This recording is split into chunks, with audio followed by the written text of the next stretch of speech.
నమస్కారం. కనకదుర్గమ్మ అవతరణ, నవదుర్గల విశేషాలు, అత్యంత శక్తివంతమైన దుర్గా సప్తశతి, ఇంకా మన మనసుల్ని హత్తుకునే అమ్మవారి భక్తిగీతాలు, వీటి చుట్టూ అల్లిన ఈనాటి మన ప్రత్యేక విశ్లేషణకు స్వాగతం. ఈరోజు మనం విజయవాడ స్థానిక చరిత్ర నుంచి మొదలుపెట్టి విశ్వవ్యాప్తమైన దుర్గాదేవి స్వరూపాల దాకా ఒక అద్భుతమైన ఆధ్యాత్మిక ప్రయాణం చేయబోతున్నాం. ఏమాత్రం ఆలస్యం చేయకుండా వెంటనే మొదలుపెడదాం. అసలు విషయంలోకి వెళ్తే ముందుగా ఒక ఆసక్తికరమైన ప్రశ్న. విజయవాడ నగరానికి అసలా పేరు ఎలా వచ్చింది? ఎప్పుడైనా ఆలోచించారా? మనలో చాలామందికి ఈ సిటీ గురించి తెలుసు. కాని ఈ పేరు వెనక ఉన్న ఆ పురాణకాలపు గాథ ఏంటి? ఆ కథ తెలిస్తే కాని ఈ ప్రాంతం వెనక ఉన్న అసలైన ఆధ్యాత్మిక నేపథ్యం మనకు పూర్తిగా అర్థం కాదు. ఈ ఆధ్యాత్మిక ప్రయాణంలో మనం చూడబోయే 4 ప్రధాన అంశాలు ఇవే. 1. కనకదుర్గమ్మ అవతరణ చరిత్ర. 2. నవదుర్గల దివ్యస్వరూపాలు. 3. దుర్గా సప్తశతి విశేషాలు. మరియు 4. అమ్మవారి భక్తిగీతాలు. ముందుగా మొదటి విభాగం చూద్దాం. అదే కనకదుర్గమ్మ అవతరణ చరిత్ర. ఇదంతా కృతయుగంలో మొదలైంది. అవును, సాక్షాత్తు కృతయుగంలోనే కనకదుర్గమ్మవారు ఇంద్రకీలాద్రి పర్వతం మీద స్వయంగా వెలిశారు. ఆ తర్వాత కాలచక్రం తిరిగి మహాభారత కాలానికొస్తే పాండవ మధ్యముడైన అర్జునుడు పరమశివుణ్ణి మెప్పించి పాశుపతాస్త్రాన్ని పొందడానికి ఇదే కొండపై ఘోర తపస్సు చేశాడు. ఆ తపస్సుకు మెచ్చి శివుడు ఆ అస్త్రాన్ని ప్రసాదించాడు కూడా. అయితే ఇక్కడ ఆసక్తికరమైన విషయమేంటంటే, ఆ తపస్సు తర్వాత విజయుడు అనే పేరున్న అర్జునుడి పేరు మీదుగానే ఈ నగరానికి విజయవాడ అనే పేరొచ్చింది. ఈ పురాణగాథకు సజీవ సాక్ష్యంగా ఈ అద్భుతమైన వాక్యాన్ని చూడండి. విజయుడైన అర్జునుని పేరిట విజయవాడ అయినది ఈ నగరము. గమనించారా? ఒక భక్తిగీతం మన స్థానిక చరిత్రను, ఒక నగర ఆవిర్భావాన్ని ఎంత అందంగా కళ్లముందుంచుతోందో.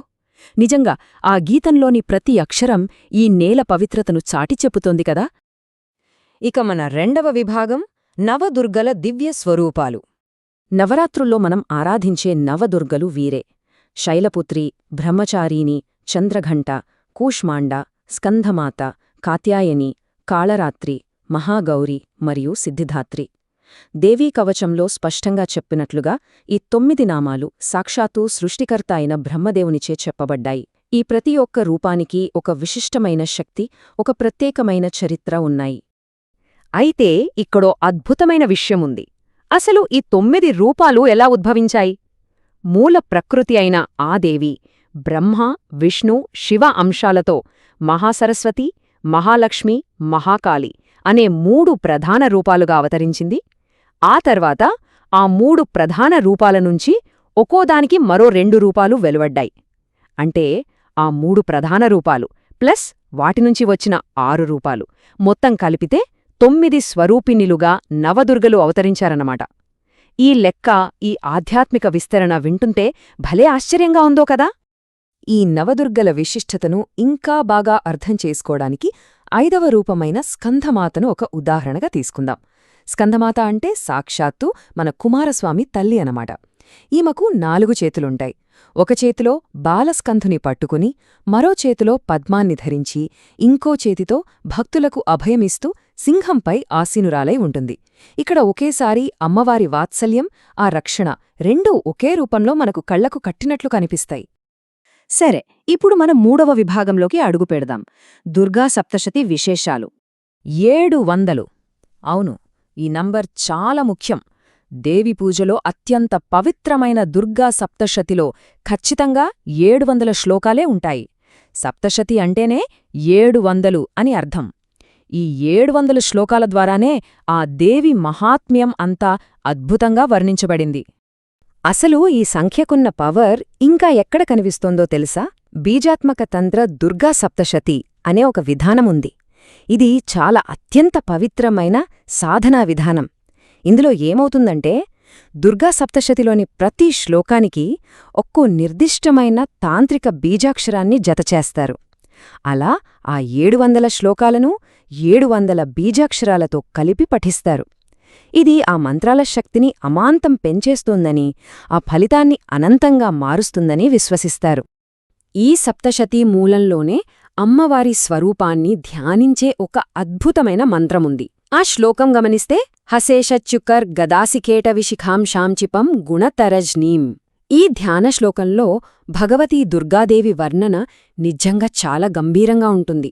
ఆమెకు 3 నేత్రాలుంటాయని, ఆమె శరీర కాంతి మెరుపుల్లా ప్రకాశిస్తుంటుందని ఈ మంత్రం చెప్తోంది. ఇంకా ఆమె తన చేతుల్లో చక్రం, గద, కత్తి, ఢాలు, బాణం, ధనుస్సు, పాశం, ముద్గరం లాంటి ఆయుధాలు ధరించి సింహంపై ఆసీనురాలై ఉంటుందని వివరిస్తోంది. ఇది కేవలం వర్ణన కాదు సుమా, ఆ మహాశక్తికిచ్చిన ఒక పవర్ఫుల్ విజువల్ ఫామ్. ఇక చివరగా మన 4వ విభాగం, అదే అమ్మవారి భక్తి గీతాలు. మనందరికీ బాగా తెలిసిన మహాకనకదుర్గా గీతంలోని ఒక అద్భుతమైన వాక్యం చూద్దాం.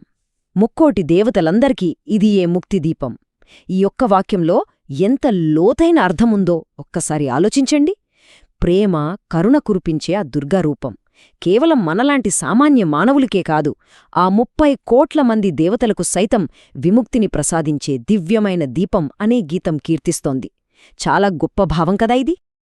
అలాగే మరో ఉద్వేగభరితమైన భక్తిగీతాన్ని వింటే, దుర్గమ్మ కృష్ణమ్మ ఒకటే కాచిన బెజవాడా. ఈ లైన్ ఎంత బావుందో చూడండి. ఒక పక్క పవిత్రమైన కృష్ణవేణి నది, మరో పక్క కొండపై కొలువైన మన కనకదుర్గమ్మ. ఈ రెండూ వేరు కాదు, ఒక్కటే. ఆ 2 శక్తులు ఏకమై బెజవాడ నగరాన్ని కంటికి రెప్పలా కాపాడుతున్నాయని ఈ గీతం మనకు చాలా ఎమోషనల్గా చెబుతోంది.